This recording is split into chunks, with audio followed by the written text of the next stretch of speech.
Halo anak-anak, pada kesempatan kali ini kita akan mempelajari BIM dan implementasinya menggunakan Revit. Pada era digital saat ini, dunia konstruksi tidak lagi hanya menggunakan gambar 2D. Kita sudah menggunakan Building Information Modeling atau BIM, yang memungkinkan kita membuat model bangunan secara digital lengkap dengan informasinya. Setelah mempelajari materi ini, saya harap kalian dapat memahami konsep dasar BIM dan bagaimana implementasinya menggunakan Revit. Building Information Modeling atau BIM adalah metode pembuatan dan pengelolaan informasi bangunan dalam bentuk model digital 3D. Berbeda dengan gambar biasa, BIM tidak hanya menampilkan bentuk bangunan, tetapi juga menyimpan data dan informasi lengkap di dalamnya, seperti ukuran, material, spesifikasi teknis, hingga perencanaan biaya dan waktu. Perlu ditekankan bahwa BIM bukan hanya gambar 3D. BIM mencakup berbagai informasi penting dalam satu model terintegrasi, yaitu geometri atau bentuk bangunan, informasi material yang digunakan, ukuran atau dimensi elemen bangunan, volume pekerjaan, biaya konstruksi, waktu pekerjaan atau penjadwalan proyek.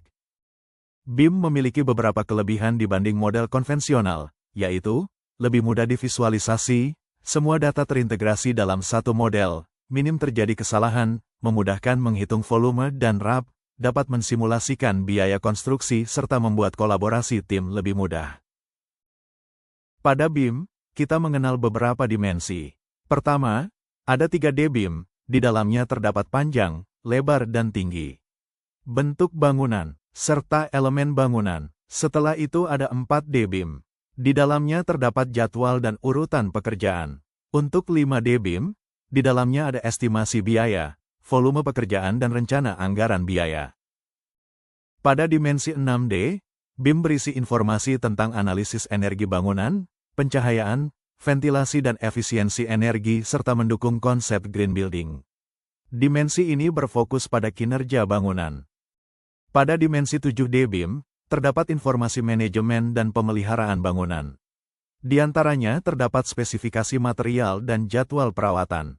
Hal ini memudahkan pemilik untuk mengelola gedung setelah bangunan selesai dibangun. Pada dimensi ke-8, terdapat analisa tentang keselamatan kerja.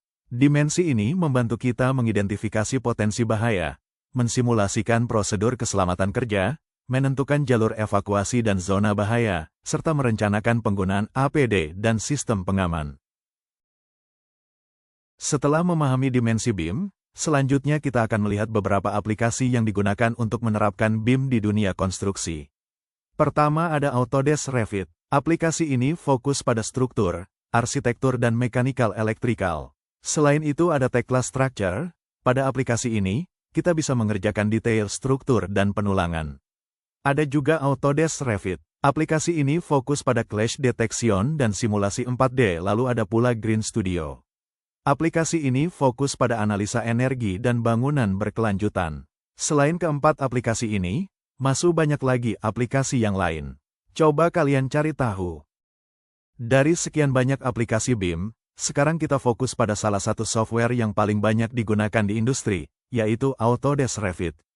Autodesk Revit adalah software BIM authoring yang digunakan untuk membuat model bangunan berbasis data, parametrik, bukan sekadar gambar.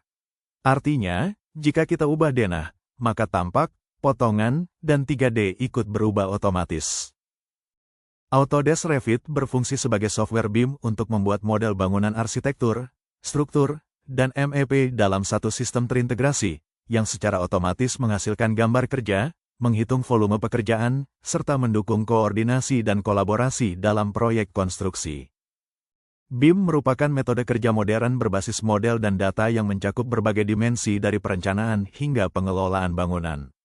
Autodesk Revit sebagai salah satu software BIM memungkinkan kita membuat model terintegrasi, menghasilkan gambar kerja otomatis, serta menghitung volume pekerjaan dengan lebih cepat dan akurat. Dengan memahami BIM dan Revit, kita telah selangkah lebih siap menghadapi kebutuhan industri konstruksi masa depan. Belajar Revit memang tidak mudah di awal, tetapi siapa yang menguasainya lebih dulu, dia yang akan lebih siap masuk dunia kerja konstruksi modern. Terus berlatih, jangan takut salah, karena setiap model yang kalian buat adalah bekal untuk masa depan kalian sebagai tenaga profesional. Semangat belajar, sampai jumpa di materi selanjutnya.